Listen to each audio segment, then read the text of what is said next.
እሺ ተማሪዎች እንኳን ወደ ቴስታ ቲዩብ በሰላም መጣችሁ። በዚህ ቲዩብ ከ2017 ወደ ኋላ 5 ዓመት ድረስ ያሉ የማቴማቲክስ የማትሪክ ጥያቄዎችን የ12ኛ ክፍል የኢንትራንስ ኤግዛም ጥያቄዎችን እናያለን። ጥያቄዎቹ በየቶፒኩ የተዘጋጁ ናቸው። ከ9 እስከ 12 ባለው በየቶፒኩ ከማትሪክ ላይ የወጡ ጥያቄዎችን እናያለን ማለት ነው። ስለዚህ ከ2017 ከባለፈው ዓመት ወይም ደግሞ በግሪጎሪያን ካላንደር በ2025 ጁን እና ጁላይ የወጡ ጥያቄዎችን እናያለን። እንግዲህ በቡክሌት ኮድ 295 ላይ 37ኛው ጥያቄ፣ 47ኛው ጥያቄ እና 57ኛው ጥያቄ ከ2016 ዓ.ም ከሴኩዌንስ ኤንድ ሲሪስ የወጡ ጥያቄዎች ናቸው ማለት ነው። 37ኛውን ጥያቄ በምናይበት ጊዜ which of the following statement defines geometric progression ይላል። A. It is a sequence in which the ratio between consecutive terms is a non-zero constant. B. It is a sequence in which the difference between consecutive terms is a positive constant. C.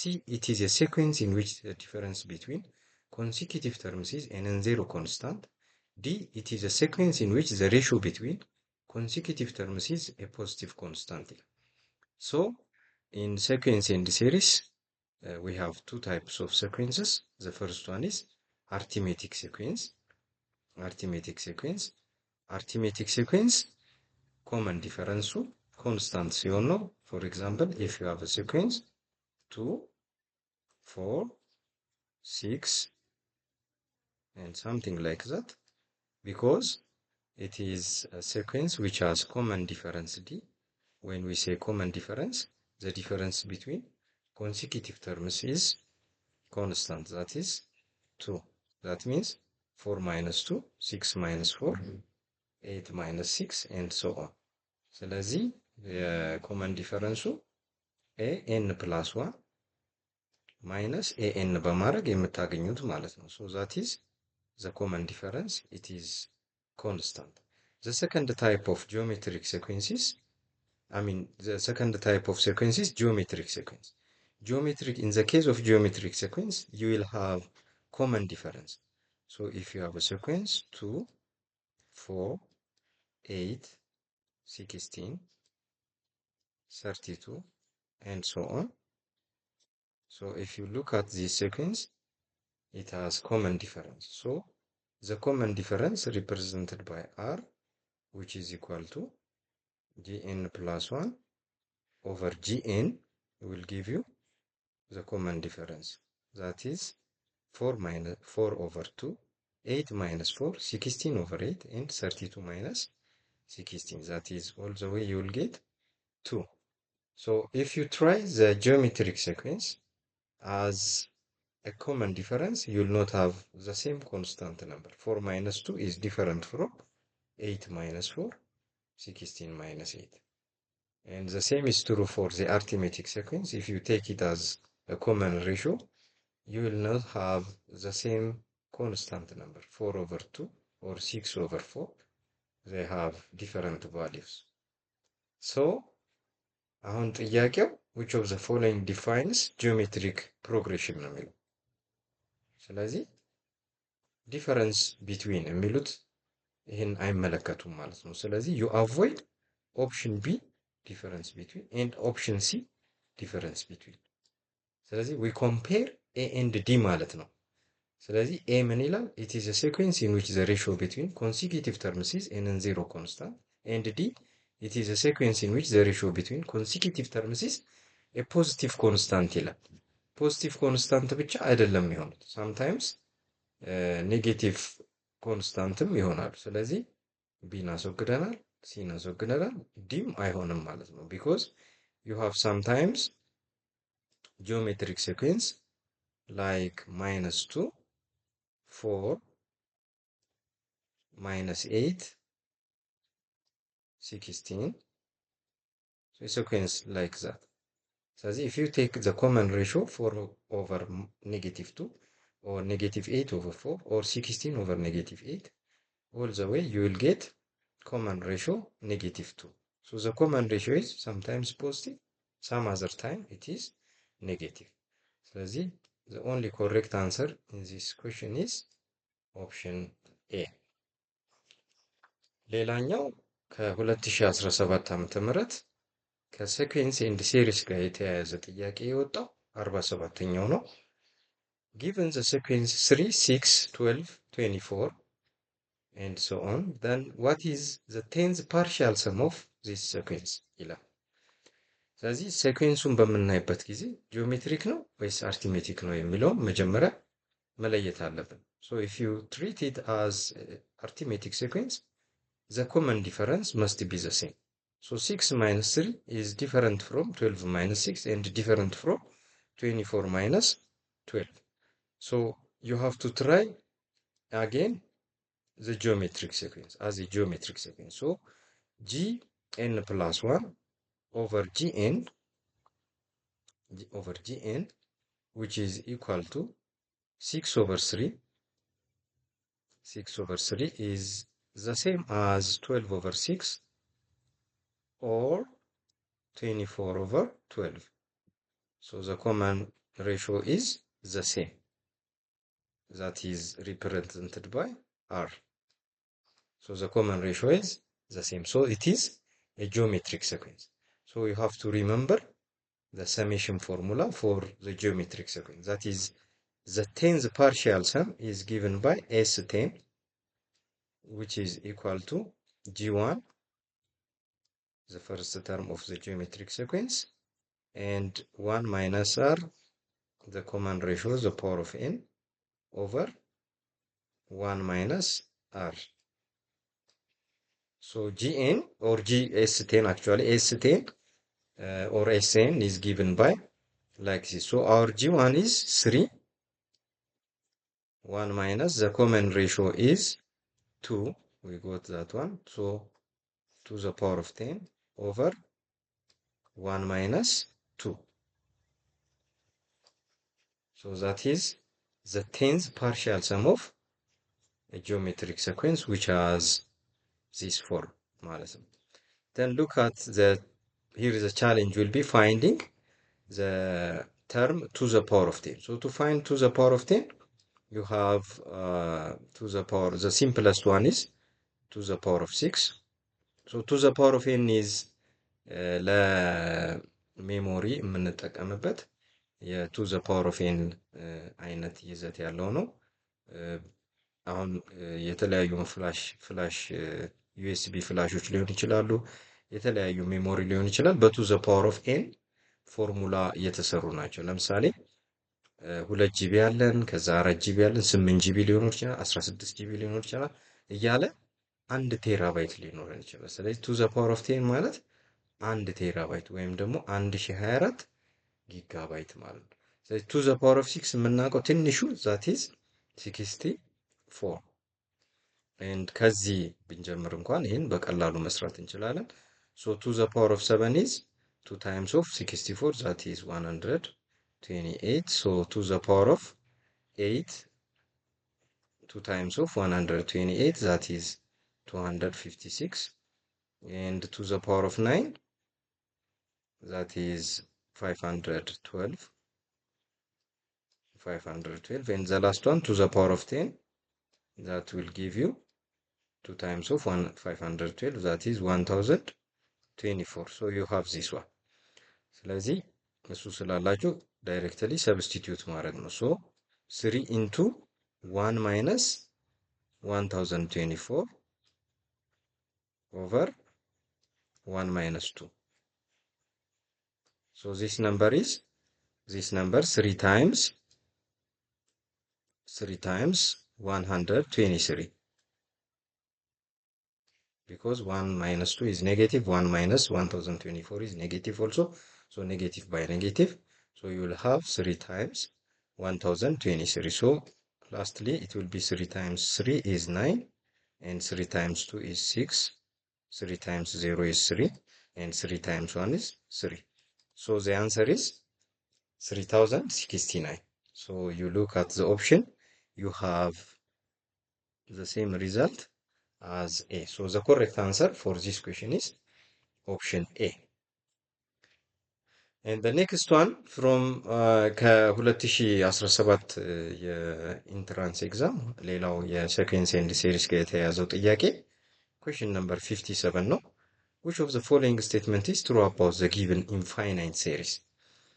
So the first one it says the summation minus 1 the power of n to the power of n is convergent ይላል። so let's check whether it is convergent or not. So solution, so to be convergent for a given series, the common ratio for geometric sequence, so the ratio must be between, the common ratio must be between -1 and 1. So if the common ratio for geometric sequence is between -1 and 1, then it is convergent. convergent ይሆናል ማለት ነው።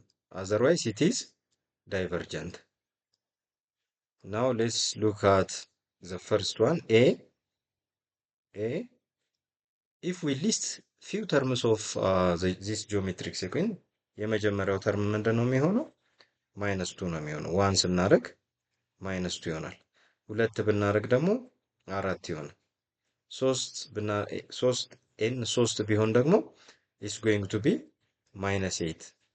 4 ቢሆን is going to be +16. ስለዚህ ኢቨን ሲሆን ፖዚቲቭ፣ ኦድ ሲሆን ኔጌቲቭ ስለሚሆን ማለት። ስለዚህ እንደዚህ እያለ ይሄዳል። ስለዚህ in this case when you calculate the common ratio r, it is -2. -2 is not in this range. ስለዚህ በሌፍት በኩል ከ1 ወደዛ ስለሆነ ወደ ግራ ስለሆነ it is not convergent, it is divergent ነው። በዚህ ጊዜ a ዳይቨርጅ ያደርጋል። ስለዚህ ዳይቨርጀንት ሴሪስ ነው ማለት ነው። so let's look at b. b ላይ ደግሞ you have 4/3 the power of n and starts from 1 and goes to infinity. convergent ነው ይላል።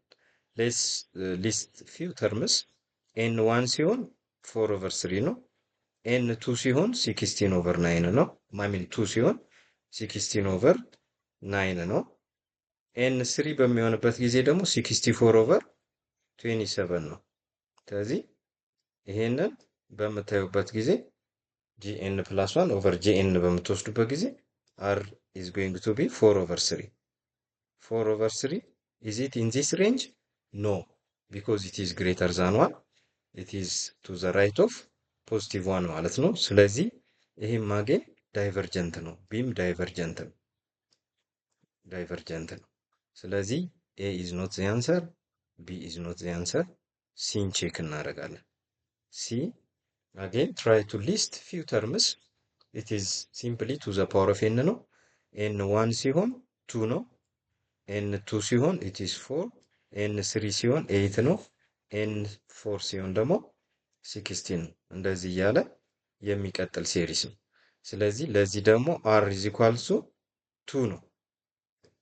2 is again out of this range. ስለዚህ ይሄም ዳይቨርጀንት ነው። ዳይቨርጀንት ግን እዛ ላይ ምንድን ነው የሚለው? እዚህ ጋር ዳይቨርጀንት ነው የሚለው። ስለዚህ ትክክል ነው ማለት ነው። ሲ ልክ ነው። it is correct. let's just check d. d መልስ አይደለም, but let's check it is false. now -1 the power of n 2/5 the power of n is divergent ነው የሚለው። ስለዚህ to list few terms of it, የመጀመሪያው ምንድነው የሚሆነው? -2 1 ሲሆን n1 ሲሆን -2/5 ይሆናል። የሁለተኛው ደግሞ 2 ሲሆን 4/25 ነው የሚሆነው። 4/25 3 በሚሆንበት ጊዜ ደግሞ 8/-8/125 ነው የሚሆነው።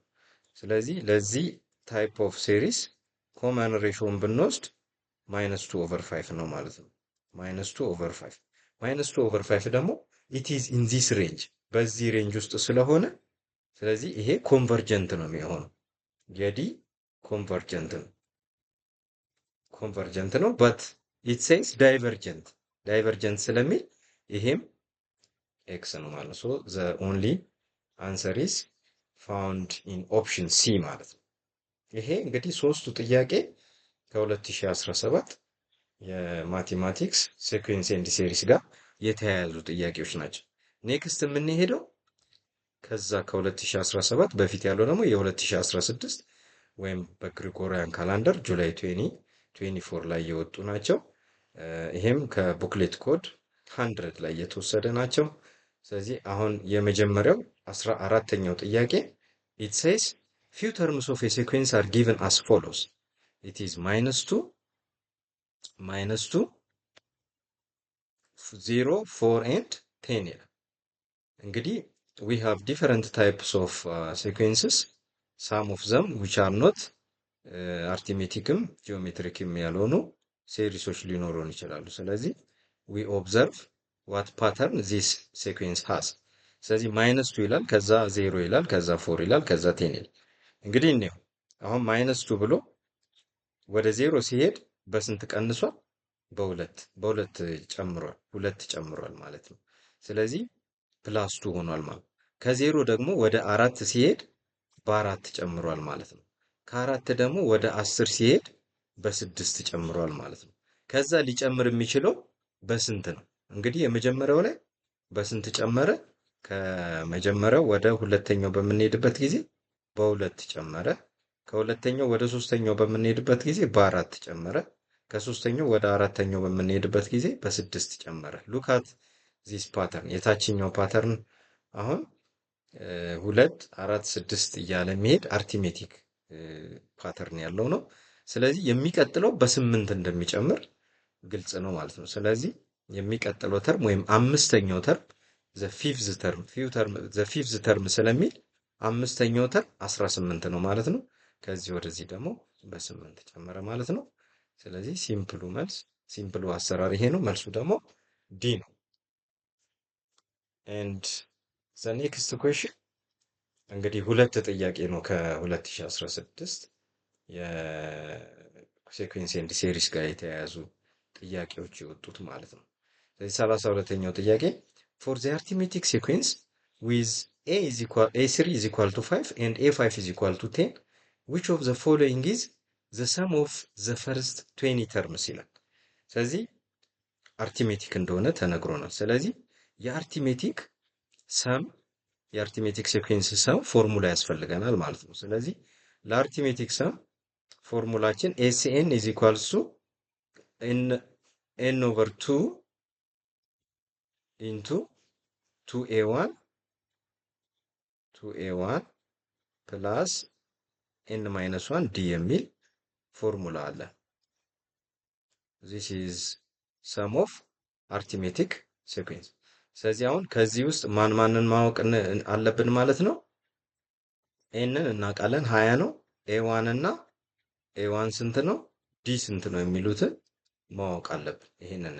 ይሄን ደግሞ የምናገኘው ከተሰጠ ኤ3 ኢዝ ኢኳል ቱ 5 እና ኤ5 ኢዝ ኢኳል ቱ 10 ከሚሉት ነው ማለት ነው።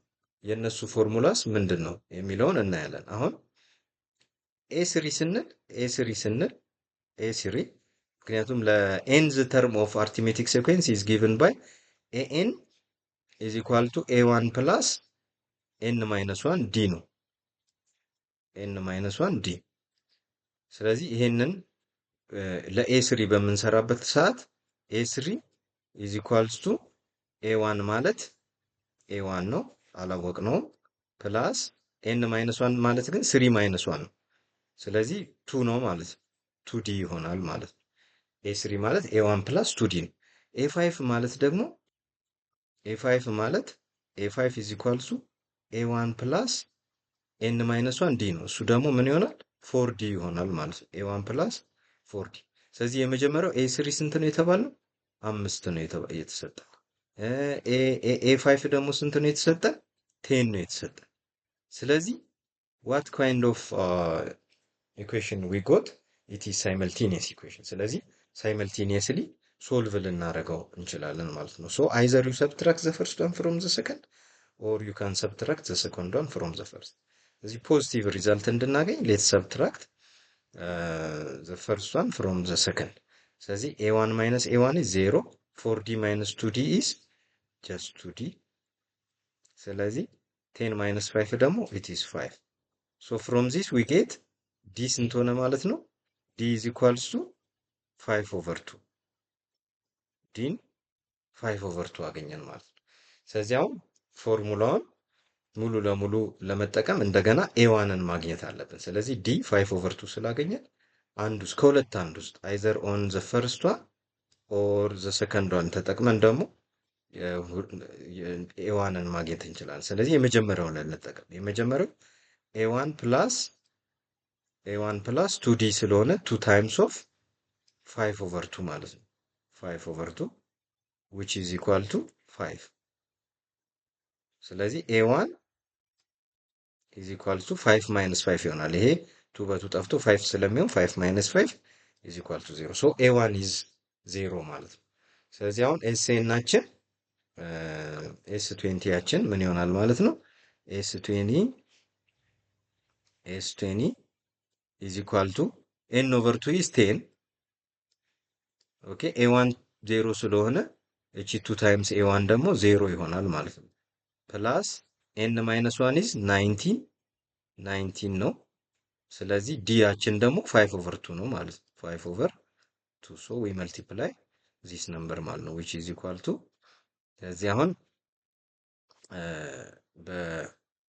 ይሄ በሁለት መካፈል ይቻላል because this is 0 by 2 1 by 2 5 ይሆናል። ውጪ ያለው ከቱ ጋር ሲካፈል 5 መሆን ይችላል። so 19 times 5 is 9 times 5 is 45 carry 4 1 times 5 is 5 it is 95 ይሆናል ማለት ነው። ስለዚህ 5 times 95 ይሆናል ማለት ነው። again when you multiply 5 by 95 5 times 5 is 25 carry 2 5 times 9 is 45 plus 2 47 so the sum is 475 the answer is C ማለት ነው። ስለዚህ አንደኛ በዚህ ጥያቄ ላይ ፎርሙላዎችን መያዝ እንዳለብን ከ12ኛ ክፍል ዩኒት 1 እነዚህ አይነት ፎርሙላዎችን የአርቲሜቲክ እና የጂኦሜትሪክ ሲኩዌንስ ፎርሙላዎችን መያዝ አለብን። እንደገና ይሄ የአርቲሜቲክ ሰም ነው። ይሄ ደግሞ አርቲሜቲክ ተርም ዘ ኤንድ ተርም ኦፍ አርቲሜቲክ ሲኩዌንስ የሚሉትን ለጂኦሜትሪክም ለዚህኛው መያዝ አለብን ማለት ነው። ስለዚህ ቀጣይ የ2015 የ2014 እና የ2013ንም እናያለን። ላይክ ሼር ሰብስክራይብ እንድታደርጉ እና እንደዚህ አይነት ጥያቄዎችን ሶልቭ እያደረግን ወደ እናንተ እንዲመጡ ላይክ ሼር እና ሰብስክራይብ አድርጉ።